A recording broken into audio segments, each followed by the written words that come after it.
an energy level situation? Was a loss of confidence? Just generally, what would you explain? I didn't like our first half with the turnovers. I think we had 10, and that's the key to the whole series is our ball security. And so the 10 turnovers in the first half got us off to a rough start. With that said, we're down 2 going into the fourth.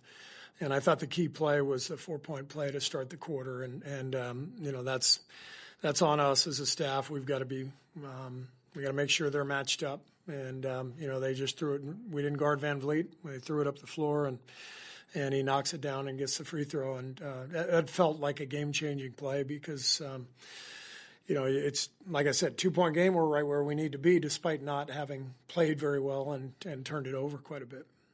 Steve, do you see a common thread or commonality with the turnovers? That's such a big issue. Is there something that's similar between them? Or we have the 3 wins in this series. We're averaging, I think, 10 or 11 turnovers. So it's just we're in a rush. We got to slow down a little bit. With that being said, I mean, there was the 4-point play, but I think you guys missed like 14 of 15 shots in the fourth quarter. What happened offensively, would you say, during that stretch? Well, they were in a zone. They played Adams quite a bit, and he's at the center of that zone, kind of a 2-1-2. I thought we got some good looks against the zone. But then once they pulled away by 10 or 12, it was easier for them to run us off the line. We had a lot of openings, but they were using their length to run us off the 3-point line, knowing that we had to make threes to get back in it. And I thought they did a good job of kind of running us off the line and keeping us from, knocking down threes to get us back in the game. It would kind of seem outside looking in that you guys, your issues are not being able to solve this zone. But from some of your answers, it sounds like you feel okay about what you're getting against it. I mean, do you go to Game 7, believing that, you can, like how much change do you think is needed against the zone or not? How much change? Yeah, how you're attacking it, personnel, whatever.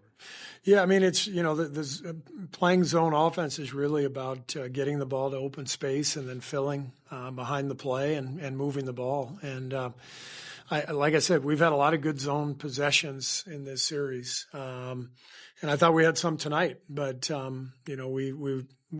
think we'll do a better job in Game 7. We've got another tape to watch, and, we'll see some things. But, it's definitely been a factor. Adams was fantastic tonight. 31 minutes, probably the most he's played, in a couple of years. But he was so effective that Ime kept him out there, and they controlled the game while he was out there. We fouled him, and then they got a couple of rebounds after his missed free throws too. So that wasn't very effective ultimately. So we got some things that we can clean up. We got a Game 7 though, and we're excited about that. Coach, 37 from 90 from the field, 15 for 49 from beyond the arc. Do you think fatigue played a role in it? No, I don't think fatigue was a factor. Obviously, Game 7, maybe everything's on the table. Everything's on the table for Game 7, for sure. Yeah, given some of the struggles maybe some of the other guys are having, even taking a shot, but definitely making them. I know it would be a lot to ask a guy who hadn't played a lot. Is Jonathan Kuminga on the table to play? 100% he's on the table.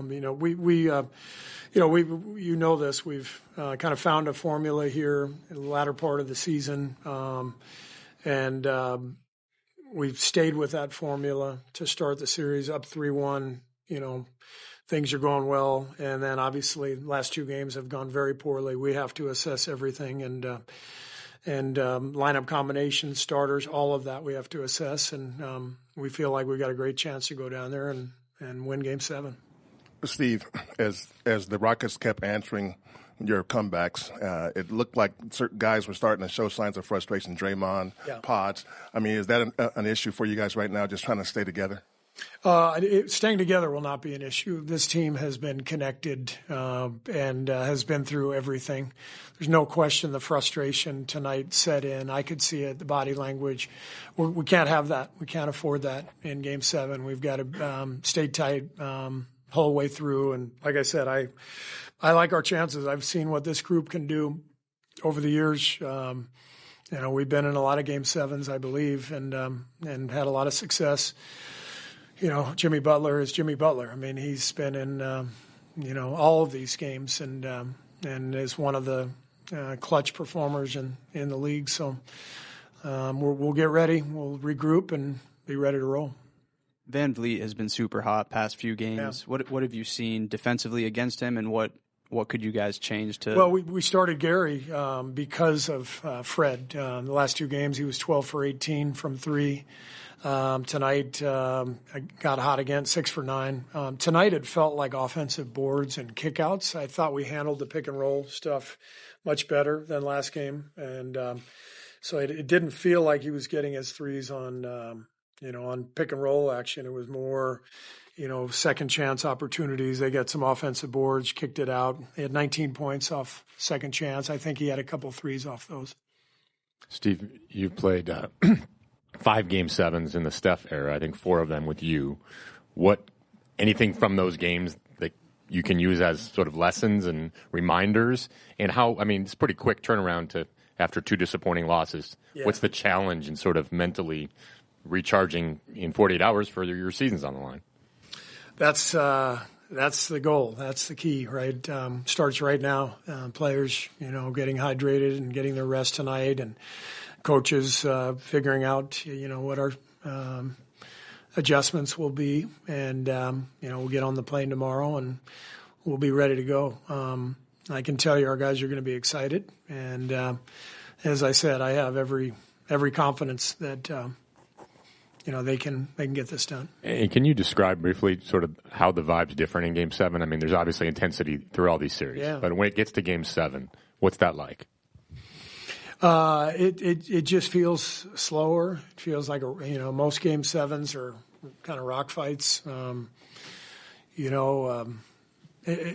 a different vibe. There's a nervous vibe with the home crowd, and there's just a sense of, all right, we're finally here. It's been 2 weeks and both teams throwing haymakers at each other and all that, and that's why people love watching them at home. Game 7s are special, and they're fun to be a part of.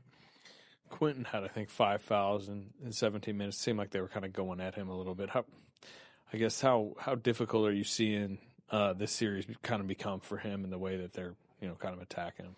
Yeah, I thought he handled himself pretty well defensively in the first half. Second half, he got the 2 fouls, I think late third, early fourth, where he came over to help. He was a half step late, and he got the blocking calls. And so we'll watch the tape, and we'll try to help him out on that. But Quentin's been great for us. This second half of the season, and a very important player for us. And I won't hesitate to put him out there in Game 7 if I think that's the right call. Steve, you told us why you went to Gary to control Fred. Yeah. Offensively, with Gary and Draymond being out there together, potentially some spacing issues, how do you think that unit looked? Well, that's the equation for us. We have to make these decisions. Every coach has to make decisions based on offense, defense. Gary has shot it really well. I think coming into tonight, he was 45% from 3. He's been making the corner 3 in this series. So we felt like the gamble was worth it to put him on Fred, and we knew that taking Brandon out would hurt us a little bit in terms of flow and playmaking, but that was the gamble we took. I don't think it hurt us too badly, but Fred got going anyway, and so in the end, we have to reassess that one and other decisions as well. Steve, Draymond and Steph have played in 5 of these games each, and then Jimmy has 4. And then on the other side, Game 7s. Game 7s. The other side, they have 4 guys that have played a combined total of 10 Game 7s. From your experience, where does the Game 7 playoff experience factor in the most when you're in those type of games? You mean what aspect of the game? In the Game 7, yeah. Having been through those, when you have that type of experience. There's confidence, belief. I know our guys believe, and they'll be ready to go. Thank you.